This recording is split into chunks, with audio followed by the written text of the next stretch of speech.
ইনকিলাব মঞ্চের মুখপাত্র শরীফ ওসমান হাদির হত্যাকারীদের ফাঁসির দাবিতে খাগড়াছড়িতে শুক্রবার বিকেলে বিক্ষোভ সমাবেশ করেছে জুলাই ঐক্য মঞ্চ সহ বিভিন্ন সংগঠন।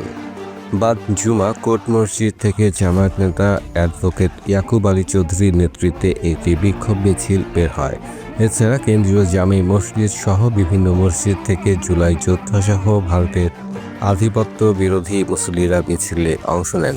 মিছিলটি শহরের ভাঙা ব্রিজ, শাপলা চত্বর, চেঙ্গি স্কয়ার হয়ে আবার শাপলা চত্বরে এসে শেষ হয়। এই সময় প্রায় আধা ঘন্টার মতো যান চলাচল বন্ধ হয়ে যায়। এর আগে সরকারি নির্দেশনার আলোকে বিভিন্ন মসজিদে হাদির রুহের মাগফিরাত কামনায় বিশেষ দোয়া ও মোনাজাত করা হয়। Desk news, Kalchakra 24।